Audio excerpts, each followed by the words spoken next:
감사하는 것이 쉬운 일은 아닙니다. 감사하는 것이 너무 바빠서 쉽지 않고, 또 잊어버려서 쉽지 않고, 또 감사보다는 불평이 많기 때문에 감사 마을은 점점 이 세상에서 줄어들고 불평 마을은 점점 늘어나기 때문에 감사하는 것이 쉽지 않은 시대를 우리가 살아가고 있습니다. 그럼에도 불구하고 여러 성도님들이 지난주에 광고하였는데 이렇게 아름다운 여러분 마음의 선물들을 가지고 나오셔서 얼마나 멋진지 모르겠습니다. 참 하나님의 사랑이 이렇게 다양하겠구나. 그리고 우리의 감사의 색깔도 이처럼 다양하구나. 앞에는 밤도 있고요, 감도 있고, 사과 있고, 또 이따 제가 하나 잘라가지고 먹어보고 싶은 게 있는데 뒤에 있는 호박입니다. 호박이 색깔이 너무 좋아가지고 그냥 먹어도 맛있을 것 같아요. 이렇게 여러분 정성으로 하나님께 드려서 참 감사하고요. 우리 하나님이 정말로 다양하신 분이구나. 하나하나 이 유전자를 다 다르게 만드셨을 터인데 엄청난 색깔과 모양에 대한 디자인, 그리고 이런 것들을 또 우리로 먹게 하시고 또 맛을 느낄 수 있는 그런 감각을 우리한테 허락해 주신 거, 이런 것들이 얼마나 감사한지요. 우리 하나님의 사랑이 참으로 여러분 가운데 날마다 여러 색깔과 모양의 과일처럼 넘치시게 되기를 예수 그리스도의 이름으로 축복합니다. 그런데 이 시대는 감사하기 어려운 시대를 살고 있다는 거예요. 데일 카네기라는 사람은 사람들을 가르치는, 자기 관리를 어떻게 할 것인가, 친구 관리를 어떻게 할 것인가, 우리의 삶을 어떻게 해야 지혜롭게 우리가 살아갈 수 있는가, 자기 관리론의 대가라고 할 수 있는 사람입니다. 그분이 자기 관리론이라는 책 가운데서 남들이 감사할 걸 바라지 말아라, 그렇게 얘기합니다. 왜냐하면 지금 이 시대는 사람들의 본능은 이 감사를 잃어버리는 것이 본능이기 때문에 내가 다른 사람한테 열심히 은혜를 베풀지만 그 대가를 다 받을 거라고 생각하면 절대로 안 된다. 그러면 실망하게 된다. 그냥 잊어버려라. 감사를 베풀고 그냥 잊어버려라. 그러면 감사를 표현하는 사람으로 말미암아 기쁘게 될 것이다. 그분이 하는 말씀 가운데 감사한 마음은 상당한 훈련의 열매라는 것입니다. 감사는 성숙의 열매라는 것입니다. 그러니까 성숙한 사람이 감사할 수 있다는 것이죠. 그분의 책 속에서 라이보비츠라는 형법 변호사 이야기를 하고 있습니다. 이 형법 변호사는 미국 동부에서 활동하던 사람입니다. 1950년대 중반까지 활동하다가 나중에 판사가 되었습니다. 유명한 사람입니다. 왜냐하면 특별히 가난한 사람들을 열심으로 변론을 했습니다. 죽어갈 사람들, 사형수들을 변론을 했습니다. 그래서 사형수를 변호하면서 이 사람이 공산주의자가 아니다, 이 사람이 살인자가 아니다, 이 사람이 강간범이 아니다, 특별히 흑인들, 그 사람들을 변호하는데 변호사 수임료도 안 받고 이 공짜로 변호를 해서 죽은 사람을, 사형 판결 받은 사람, 그 당시에는 사형 판결 받으면은요 전기의자에서 죽어갑니다.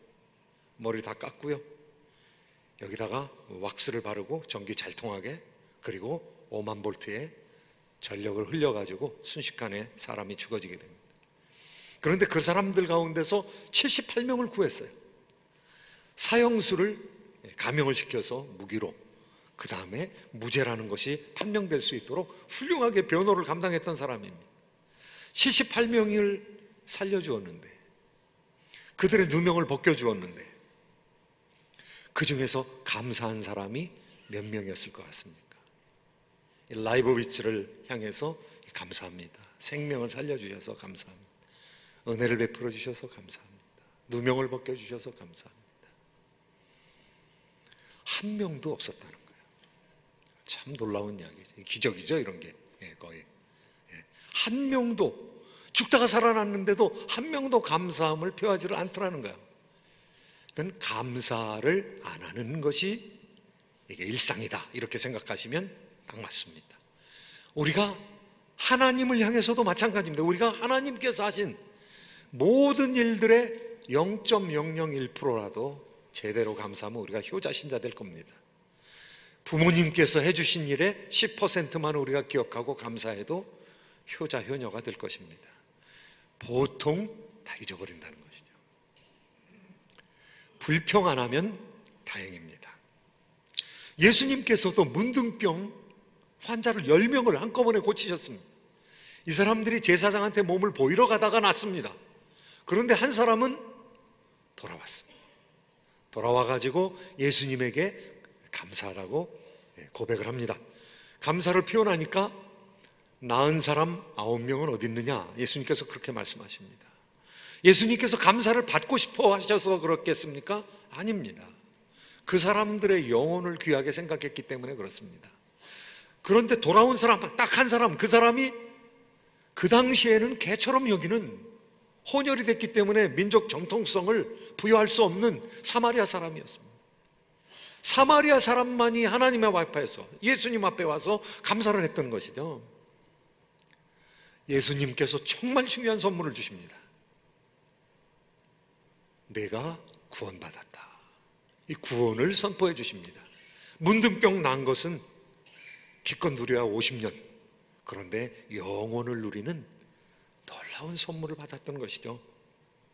그러니까 감사 안 하는 것이 일반이다, 보통이다, 그냥 우리의 모습이다 이렇게 생각하시면 됩니다. 그래서 오늘 시편의 말씀 가운데서는 감사하라는 것입니다. 감사함으로 여호와께 노래하며 수금으로 하나님께 찬양할지어다.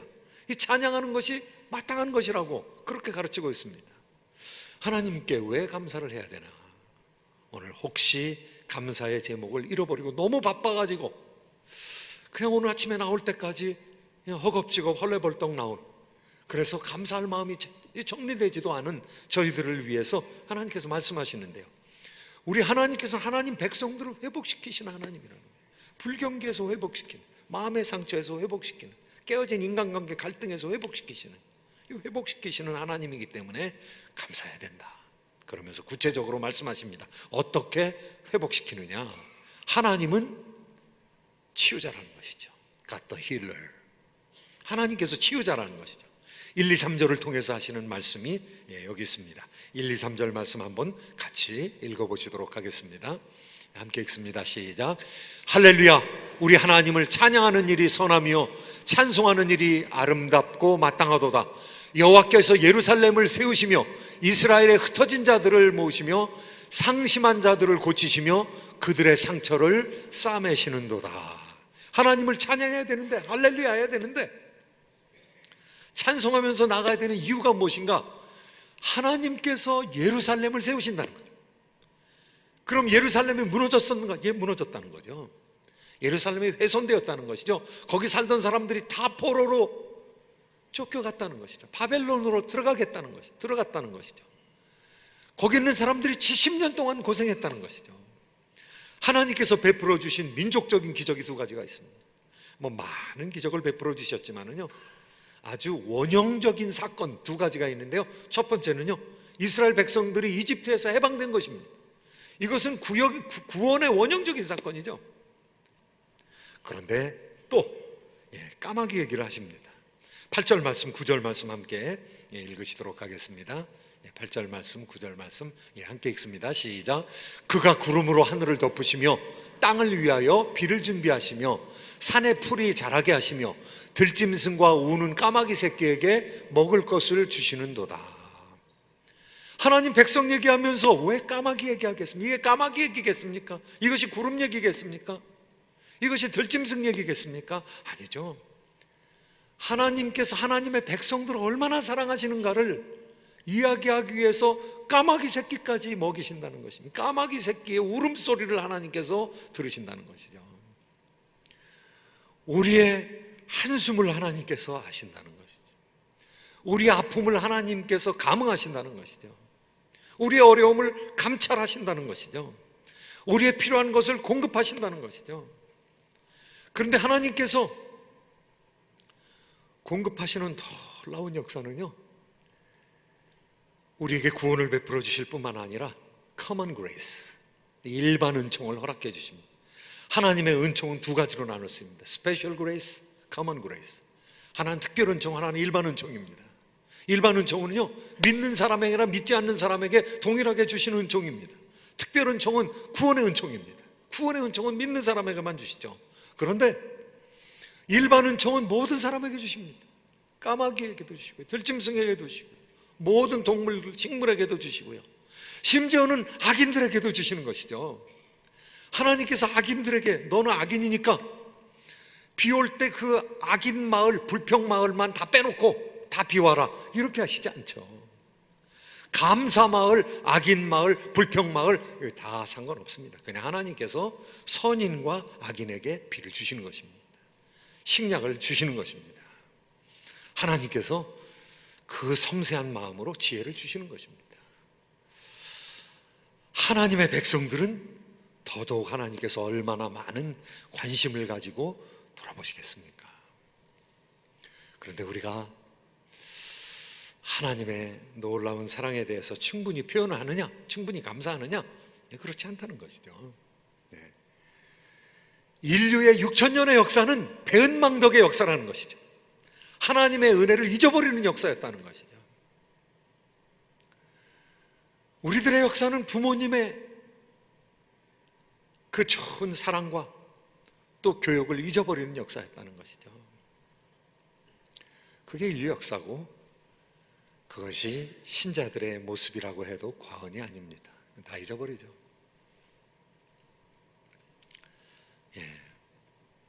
잊어버리기 때문에 감사함을 표현을 못하는 것이죠. 성숙한 사람들의 분량이요 몫인 것이죠. 감사를 표하지 못한다는 얘기를 예를 들어서 설명하고 있는데요.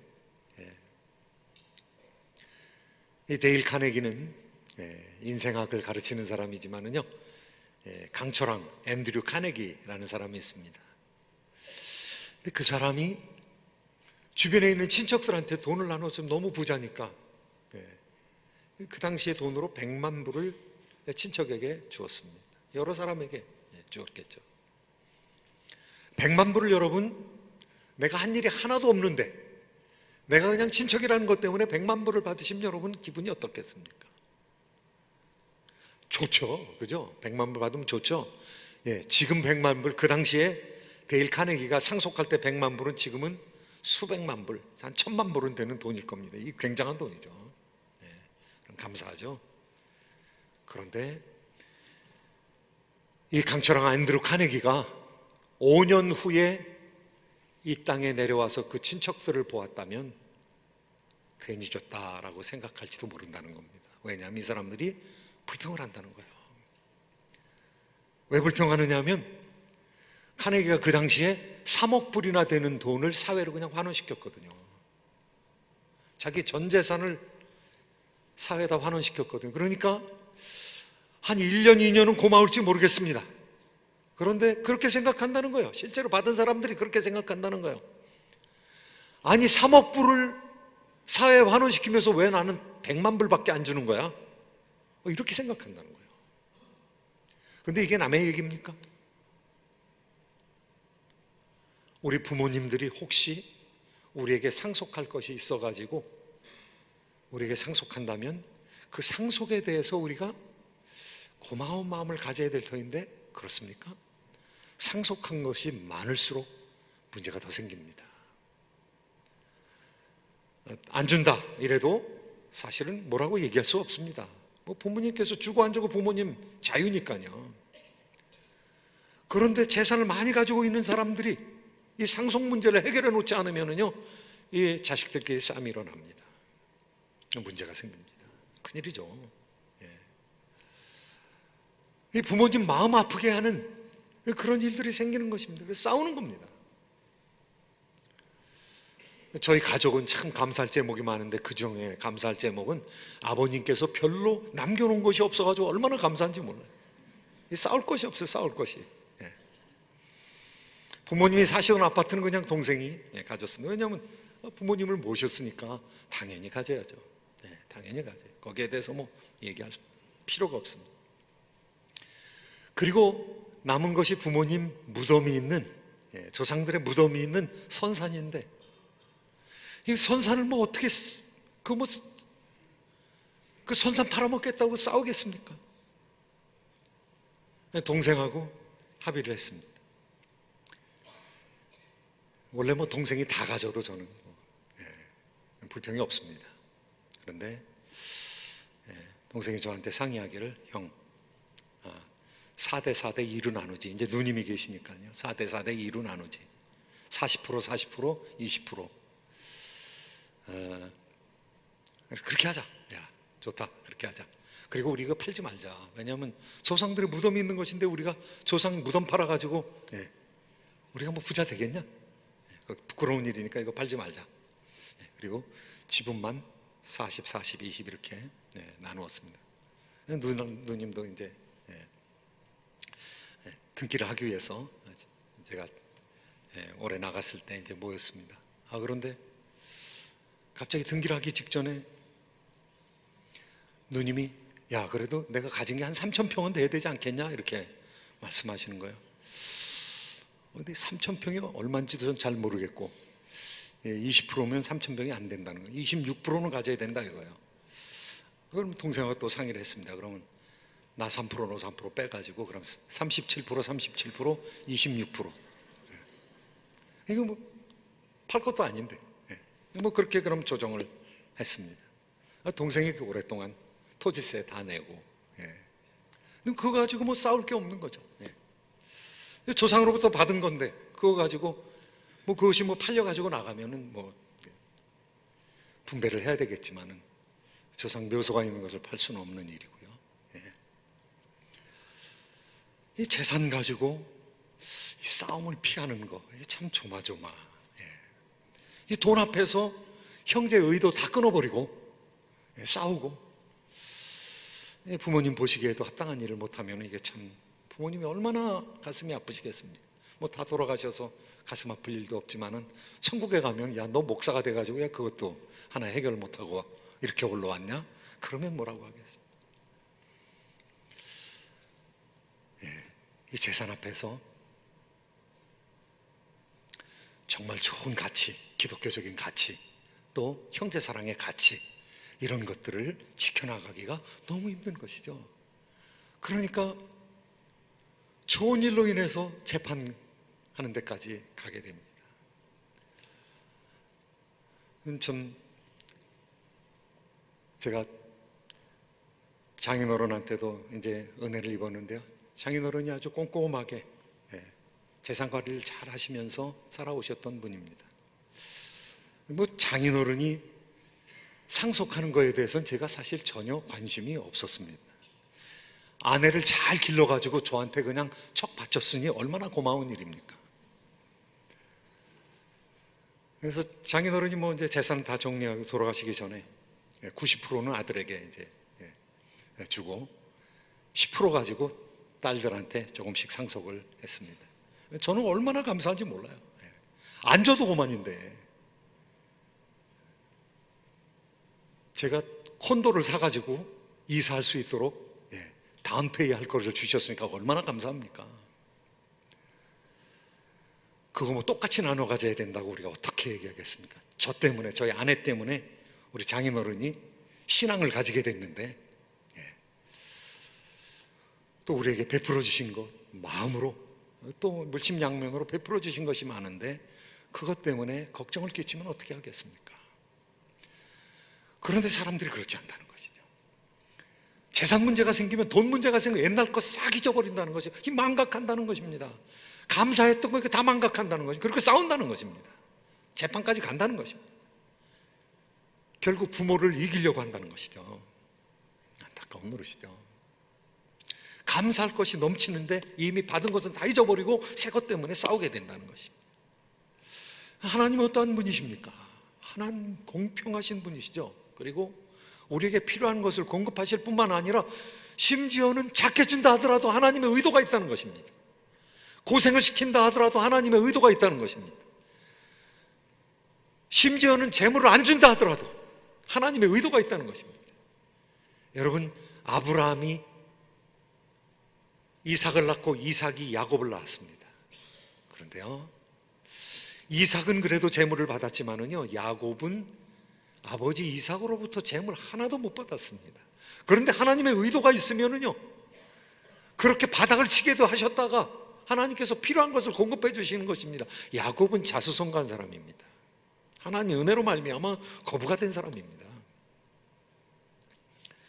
하나님께서 낮추셨다가 하나님께서 다시 회복시켜 주신다는, 하나님께서는 우리를 치유하시는 분일 뿐만 아니라 우리에게 필요한 것을 공급해 주시고, 그리고 또 한편으로는 이제 우리 하나님께서는 우리를 훈련시키시며 우리를 방어하시는, God protector, 하나님께서 우리를 방어하시는 분이시라는 거예요. 오늘 말씀 가운데 보니까요, 하나님께서 하나님 백성들을 특별히 하나님께서 크게 세우기를 원하는, 하나님께서 아름답게 쓰시기를 원하는 하나님의 백성들은 약하게 한다는 것입니다. 어렵게 한다는 것입니다.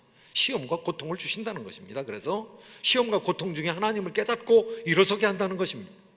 오늘 말씀 가운데 보니까요, 10절 말씀, 11절 말씀, 우리 하나님께서 우리를 어떻게 대우하시는가, 우리를 하나님께서 어떻게 우리를 보시는가, 같이 한번 본문 말씀 읽도록 하겠습니다. 시작. 여호와는 말의 힘이 세다 하여 기뻐하지 아니하시며 사람의 다리가 억세다 하여 기뻐하지 아니하시고, 여호와는 자기를 경외하는 자들과 그의 인자하심을 바라는 자들을 기뻐하시는도다. 하나님께서 기뻐하신다고 그러는데, 이 말의 힘이 세다고 해서 그 기뻐하지 않는다는 겁니다. 이거 말의 힘, 이거 갑자기 왜 말이 나왔는가? 사람의 다리가 억세다고 해서 기뻐하시지 않는다는 것입니다. 이건 군대 얘기하는 것입니다. 하나님께서 늠름한 기병을 보고 기뻐하시지 않는다는 것이죠. 보병이 많은 것 보고 하나님께서 기뻐하시지 않는다는 것이죠. 그렇다고 해서 너희들 전쟁 준비하지 않고 그냥 놀아라, 하나님께서 그렇게 말씀하시지 않습니다. 마병을 예비해서, 전쟁을 위하여 마병을 예비하거니와 이김은 여호와께 있다 그랬거든요. 마병만 의지하고 나가서, 보병만 의지하고 나가서 내가 전쟁에 싸워서 이길 수 있다, 이런 교만을 하나님께서 낮추신다는 것이죠. 그래서 하나님 백성들 연약하게 하신다는 것이죠. 이 겸비한 상태에 아주 어려운 상황에 떨어지게 한다는 것이죠. 그것을 통해서 하나님을 더 붙들게 한다는 것이죠. 하나님을 바라게 한다는 것이죠. 하나님의 인자하심과 하나님의 자비하심을 구하게 하신다는 것이죠. 그거 하나님께서 기뻐하신다는 것입니다.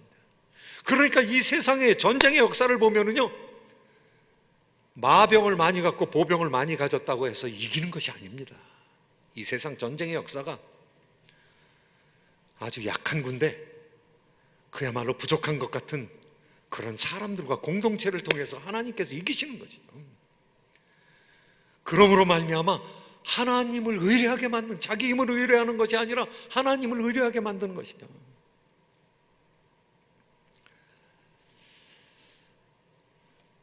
이 하나님의 도우심을 체험했던 사람이 한 사람 있습니다. 제가 유도라는 운동을 좋아하기 때문에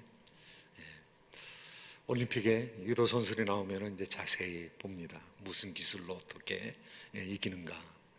김재범 선수가 2012년에 런던 올림픽에서 금메달을 받았습니다. 상을 많이 받은 사람입니다. 그런데 오랫동안 선수 생활을 하다가 런던에서 올림픽 결승전에, 유도 금메달 결승전에 올랐을 때는요, 이 몸이 다 망가졌어요. 왼쪽 어깨가 3번이나 탈골이 됐습니다. 그리고 이 왼쪽 팔, 이 팔꿈치의 인대가 90%가 끊어졌습니다. 그리고 이 손가락의 인대가 끊어졌습니다. 자기가 힘을 주어서 많이 쓰는 이 팔을 거의 쓸 수가 없는 상황이 된 거죠. 그런데 그러고 나서도 그런 상황에서 이겼습니다. 기술을 걸어가지고 상대방을 공략해서 이겼습니다. 금메달을 따게 되었습니다. 그런데 그 선수가 손을 높이 들고 만세를 부르더라고요. 제가 보기엔 우는 것 같더라고요. 기자가 가가지고 마이크를 댔습니다. 소감을 말씀해 달라고. 그러니까 첫 마디가 하나님께 감사합니다. 나에게 은인이 있다면 그분은 바로 하나님이십니다. 이렇게 얄미울 수가 있습니까? 이 불교도들이 가장 싫어하는 얘기, 예수 안 믿는 사람들이 엄청나게 싫어하는 얘기. 그런데 자기는 하나님으로부터 도움을 받았다는 거예요. 이 망가진 몸을 가지고 승리할 수 있도록 하나님께서 도와주셨다는 거예요. 그러니까 자기의 삶 속에서는 하나님께 기도하고 믿음으로 나간 것에 대한 기도의 응답으로 하나님께서 자기에게 금메달을, 승리를 주셨다는 거죠. 그러니까 전마디가 그냥 인사치레로 하는 것이 아니라 하나님께 영광, 하나님께 감사합니다, 그 얘기를 하더라고요. 하나님께 감사합니다. 나의 유일한 한 사람의 은인은 하나님이십니다. 이런 얘기를 어떻게 감히 할 수 있겠습니까? 하나님의 은혜를 받았기, 체험했기 때문에 그렇게 얘기하고 있는 것이죠. 우리 하나님, 힘이 없는 사람들, 겸비해서 하나님을 간절히 구하는 사람, 그 사람께 하나님이 채워주시는 거죠. 그래서 그 사람의 첫 마디가 하나님께 영광 돌립니다. 하나님 은혜 감사합니다. 하나님이 오르지한 나의 힘입니다. 하나님이 나의 보장입니다. 하나님이 나의 방어자이십니다. 하나님이 나를 지키시는 분이십니다. 하나님께서 나를 치유하시는 분이십니다. 치유하지 않았다 하더라도 나에게 승리를 주신 하나님이십니다. 이렇게 하나님께 영광을 돌릴 수 있는 것이죠. 감사가 사라지는 세상을 우리는 살아가고 있습니다. 불평을 하는 사람들이 점점 많아지고, 부모님을 향해서 감사한 마음을 상실하는, 그리고 배우자를 향해서, 주변에 있는 이웃들을 향해서 감사한 건 빨리빨리 잊어버리고, 그리고 원수진 거는 아주 극적으로 생각하는, 그래서 옛날에 우리 원로 목사님이 늘 하시던 말씀, 은혜는 물에 새기고 왼수는 어디에 새긴다고요? 돌에 새긴다. 그런 세상을 우리가 살아가고 있는 것입니다. 불평마을은 점점 늘어나고 감사마을은 점점 줄어드는 그런 시대를 살아가고 있는 것이죠. 하나님의 사랑은 석류 속에 알알이 박혀있는 그 아름다운 석류 조가리처럼 우리의 삶을 껍데기만 까보면 감사한 일들이 넘치게 있는데 너무 바빠가지고 그냥 흘려보내는 거예요. 생각 안 하는 것이죠. 무엇보다도 다 제껴놓고 예수님께서 우리를 향해서 베풀어 주신 사랑과 구원을 생각하면 정말 너무너무 설레는 우리의 삶이 계속될 터인데 다 잊어버리는 것이죠. 그러나 여러분들은 계속해서 하나님의 그 놀라운 역사를 기억하면서 생각해내면서 감사를 발굴해 나가는 하나님의 존귀한 백성이 되기를 예수 그리스도의 이름으로 축원드립니다. 기도하겠습니다.